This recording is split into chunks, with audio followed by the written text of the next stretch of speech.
Yo. Yo. Yo. Yo. Jonathan Huberto. Jonathan Huberto. You should trust the Daryl Sutter process. Hello, welcome back to the Puck and Stuff podcast. I'm here with my boy T-Dog over here, and we are very disappointed Flames fans for the last few games. As you can tell, Where's your lighter? Yeah. I'm joking. Like the jerseys. Well, it's Matthew Tkachuk jersey, so it might be okay. Fair. No, it's not the Huberto jersey. Oh, we lost it at the Florida game. You lost the name. I was so That's sad. okay. You know what? It'll be put up in Hubie's hangout spot or whatever it's called. Yeah, for sure. And as you guys can't tell, last time we were here, we did go to that Florida game, started the Hubie chant, and from there on out, we didn't look so good. As we were last time, we lost to Montreal at the beginning of December 2-1. Then we went to Washington. We won 5-2. It was a good game. Oh, goodness. I didn't realize how long we haven't done a Flames recap. It's been a minute. Yeah, we were actually looking really good. We were on a 4-game winning streak for a second. We go to Arizona, win 3-2. Went to Minnesota, won 5-3. Yeah. Went to Columbus. That's where it went downhill. Johnny Hockey didn't score, so we're fine. Yeah, we lost 3-1 against Columbus. It was my 2-month. I was very disappointed. It was still a great date, I swear. But we move on to that Saturday. We did versus Toronto and lost in overtime to penalties. In overtime. Penalties in overtime. I was very disappointed. That should be the title of this video, I think. That or defensive structure meltdown. Or giveaway meltdown. Or what else? Shooting breadsticks at the goaltender meltdown. Or just not holding a lead. Either or. But we go right back into it, and we verse Montreal again. We lost in a shootout 2-1, funny enough, as we continue down this. And then we verse Vancouver. And I thought we were going to win at least against Vancouver. And we lose in a shootout 4-3. One of our buddies is really happy about that. And then we verse St. Louis tonight. And I was having hope. But we fall 5-2. And T-Dog, what's going on with this team? What do you think? We're on a 5-game losing streak. Well, I want to say one thing, though. A man can dream that this team will eventually win again. Yes. I kind of forgot to say that. No, that's good. But I'm trying to watch this game, and it was hard. I'm not even going to lie. It was hard. The first period, there just wasn't much action in this game. We lost because of the same problems. I think we can officially say it's no longer Markstrom's fault. It's not the goalie's fault at all. It's defensive structure meltdown. These giveaways are really costing us. You can tell that the lack of chemistry is really affecting us. And there's no prominent opportunities, it seemed like. It's just firing at the net with no rebound control, no nothing. Like it's hard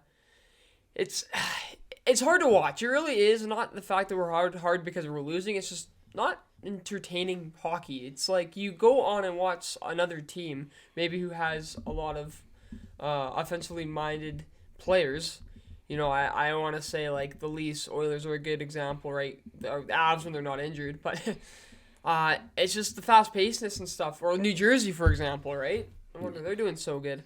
Just more and more fun to watch. It's been struggling, dude. I was playing chess on my phone watching this game. Oh my god! Like that's how uninterested I was in it. Maybe it's because my attention span is out of there. But I think it shows why we lost is kind of the same reason why we lost these other games. Honestly, especially when you're dropping as many shots as the Flames are recently in these last few games. Like, even against St. Louis tonight, we doubled the amount of shots on net as St. Louis tonight, and we still lost 5-2. So you can tell that the Flames are lacking in scoring right now. Like, they said it was 11 goals in the last 15 games, and I was like, yeah, oh, no, brother, that's not good, man. I mean, just look at these 1-goal differences, though, right? 4-3, 2-1, 5-4, another 3-1. Calgary scores 1.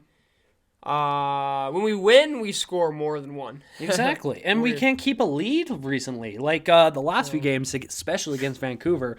I'm not trying to blame the goaltenders, but sometimes I've seen like those little slip-ins, and I'm like, we had a lead, man. Why? I can't believe you let that in, and now it's tied again. Like, it's been a lot of bad starts. That's very true. Oh. A lot of goals going on the first, I would say 3-4 shots.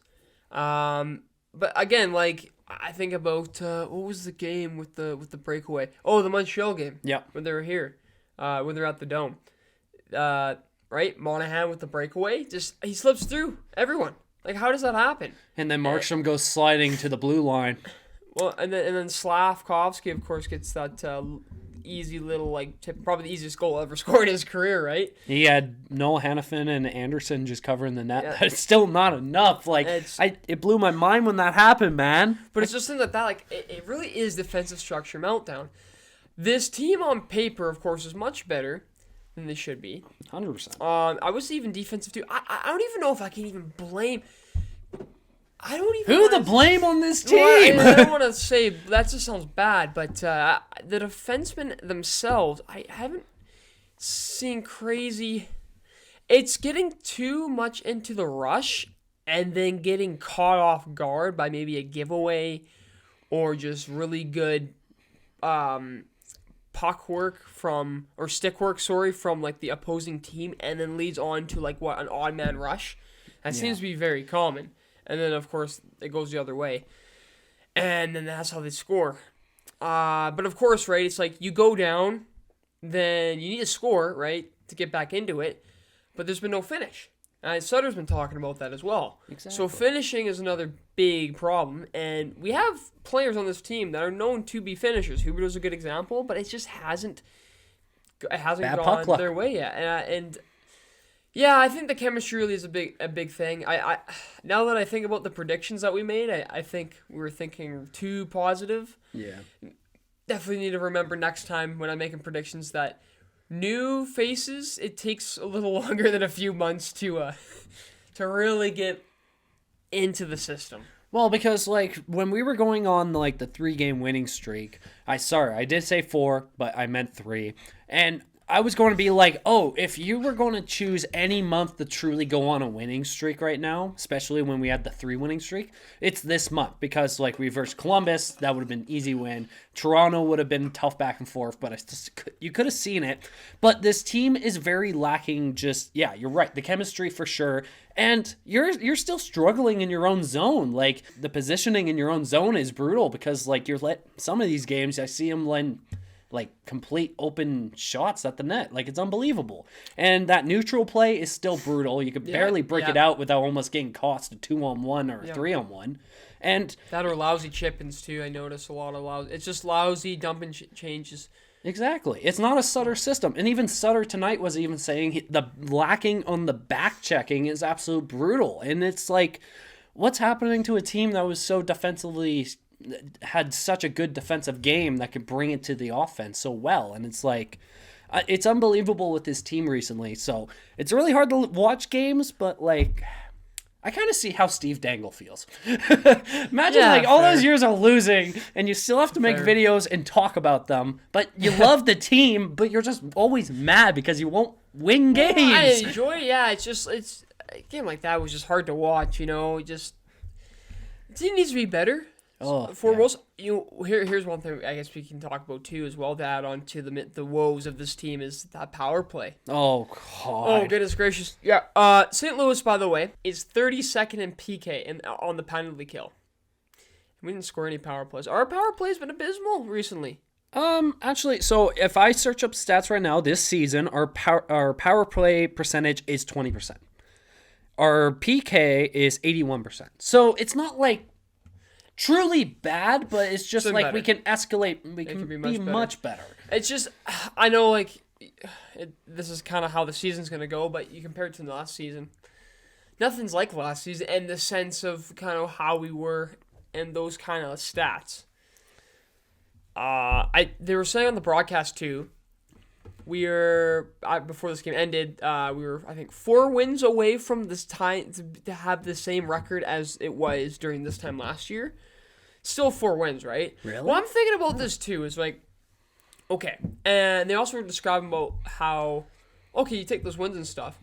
What happens if you had your finishers finish, or you had iffy goals or whatever not happen, right? You play your defensive position well. Everything goes right. Basically, is what you're saying. If and buts are candy and nuts, right? I know, but it's a good point. I mean, last season, I feel like we had that. You know, or I think some of these games we wouldn't have lost. I still think back to that first Battle of Alberta game. Or, no, I lied. The second one. Sorry, the one at the Dome. Because that was a game they should have won. After that game, this is when this whole struggle started. Just not being able to finish and just being caught doing just abysmal transition play. And it's definitely affecting us, especially these 1-goal games. Like, there's so many of these games where I feel like you can win. Like, I feel like you could have just pumped the extra point out, but, you know, you were also saying, too, right, the schedule, this is a month that you hope to take advantage of. I mean, look at the road trip that they have coming up next week. You got San Jose on Sunday, and then San Jose again on the 20th, right? San Jose, a team tanking for Bedard, right? They got a lot of, and don't take them out of the conversation. Like, we're still on a losing streak. I mean, Erik Anything can Karlsson happen. could probably imagine that. Watch that. What can you imagine if San Jose? Imagine Erik Karlsson doesn't get traded at the deadline or whatever.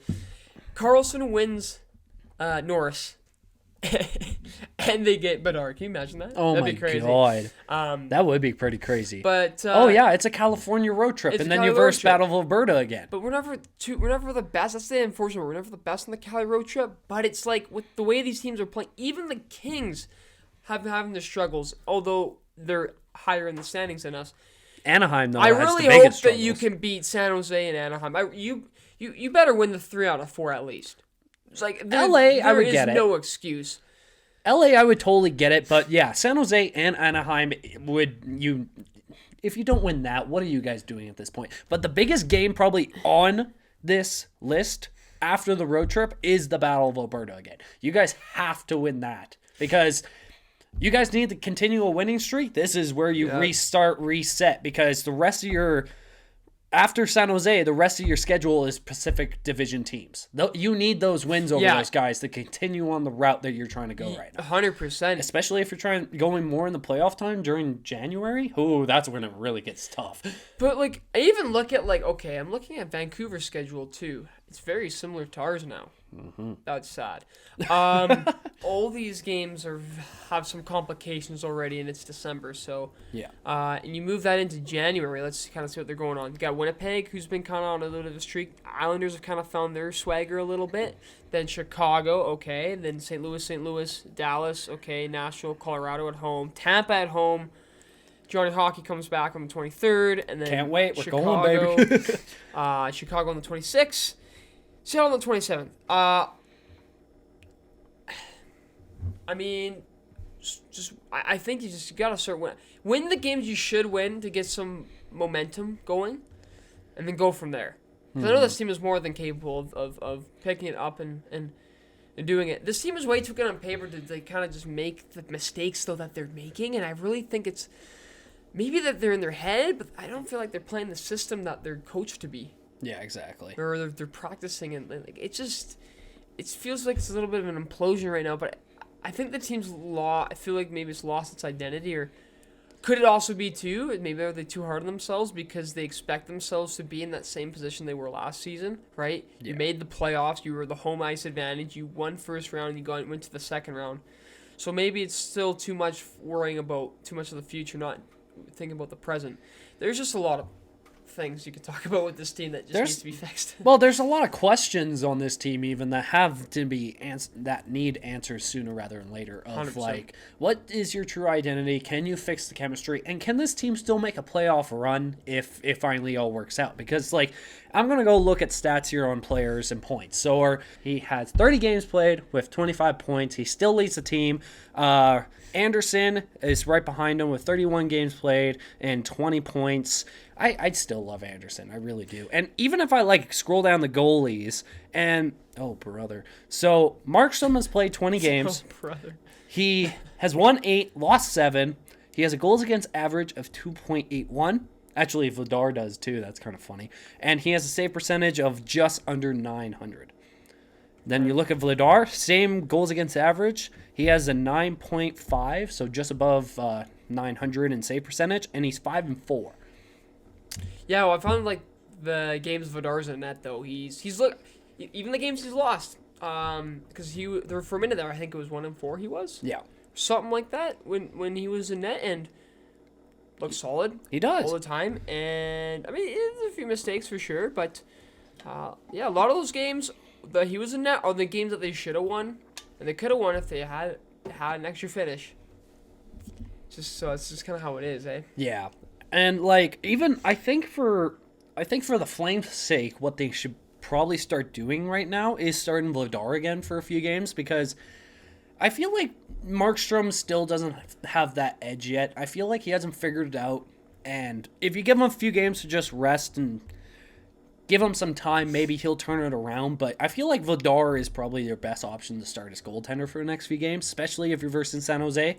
I would probably throw him in against LA and then probably put Vladar back against Anaheim. And yeah, honestly, I loved how Phillips played, though. Phillips was in the lineup for 2 games. For 1 game. Yeah, he was in the lineup for 2 games. Put on the fourth line, didn't do much, which was kind of sad. He was only on for like 10 minutes. Yeah, I don't think he should be playing on the fourth line, to be honest. No! There's no room on the top to the top 6. I get it. At least third. But I don't think his style of play probably shouldn't be fourth line. Yeah. So I think that has something to do with it. But I think we'll see him again. Yeah. We saw Zohorna again. I get why they're trying to put Zohorna in, right? The size and all that good stuff. But it's like, well, you talk about size, but like, why aren't you guys using the body? Well, they physicality is still an issue. The on this team. physicality thing makes, because it's like this, okay? So the fourth line kind of is known or supposed to be known to be like that, but why aren't your players doing it? Like, there's a reason why Lucic is losing minutes and why he's going to be sitting in the press box and coming back in the lineup over and over again the rest of the season, because what is he bringing to the table? Like, honestly, what is he bringing to the table right now? Slow speed and sometimes hitting a guy. But the physicality, he is not using it much, and I would love to see it, man.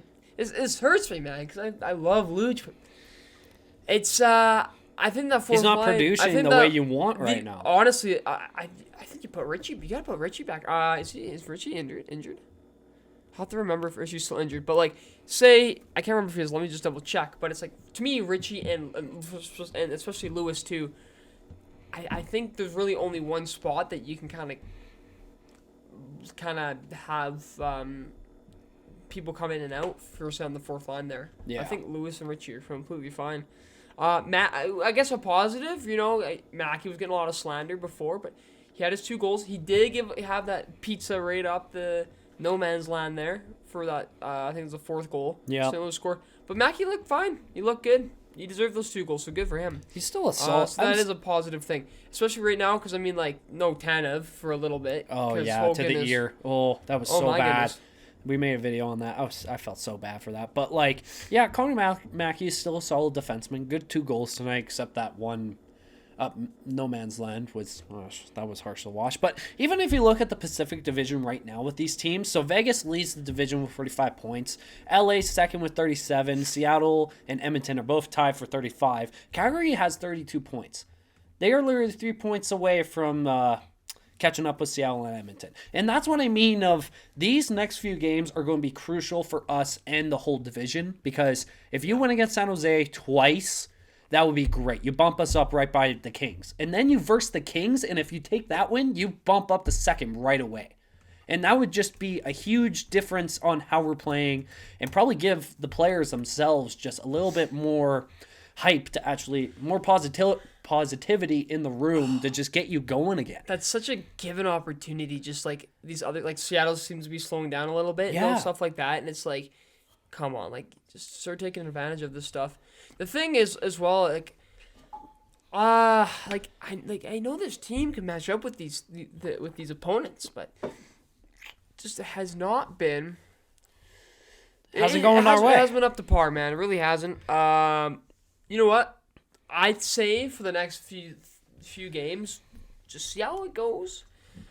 I don't. It's hard. You can't throw the panic button. There's no panic button. You're in an all-in season. I've already heard people talking about wanting to trade Huberdeau.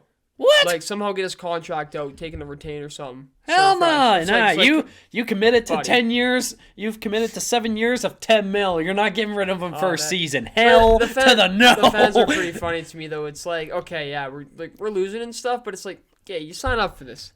Yeah. This is how sports work, man. It's like, you're going through the lows and stuff. Let's just enjoy it because you know what? Think of it. What if in 2 months' time this team is doing great and they're looking really positive? Guess what? We're all gonna be like, hallelujah. Exactly. That's just how it's gonna go. Like- So like, just let the wave ride, and eventually it'll go up again. Sure, he's 7th in like scoring on our team, but that's like saying the same thing about Kadri. It's being like, oh, Kadri's not playing up to his potential this year. Get rid of him. He's 2nd in freaking points on our team. Don't give up on these guys yet. Trust in the Sutter process, as we always say. And The fans booed the team. yes, the I fans haven't heard that in a booed the minute. team I haven't heard that in a hot minute. after a 5-game losing streak. After St. Louis today, the fans were booing. They are not happy. If you want to truly take advantage of anything right now, this next road trip is where you start. Especially against these Pacific Division teams, you need to win. You need to win now. Because if you don't, the playoffs might go away very quickly for us. 100%. Like, the opportunity right now is here. And hey, boys, I think that's all we have for today for Flames Recap. Pretty much. Well, what do you guys think? How do you guys feel about the team? How are they doing? Any predictions about how they're going to go on this California road trip? And how do you feel about not... here's a good question, actually. How do you feel about a record without Chris Tanev? Like, we're so lost without him, man. Please, I hope he's better, man. We might have to put one missing persons oh my god, missing person posters for Chris Tanev. That's what I was going to say. Shit. But anyways, guys, I hope you enjoyed. Please leave a like. He's injured though, so you put missing signs up. Yeah. I don't know. I kind of messed that up. I would say for our power play, I'd put missing signs up for our power play. That's for sure. Yeah, true. But anyways, guys, if you Defense. did enjoy, please drop a comment what you guys like to see, and give us a thumbs up on a like. Please subscribe. We're almost at 150 on YouTube. We're almost to 1,000 on TikTok. Please keep up the support. We love it, and we'll catch you guys in the next episode. See you in the next one. Peace. Peace.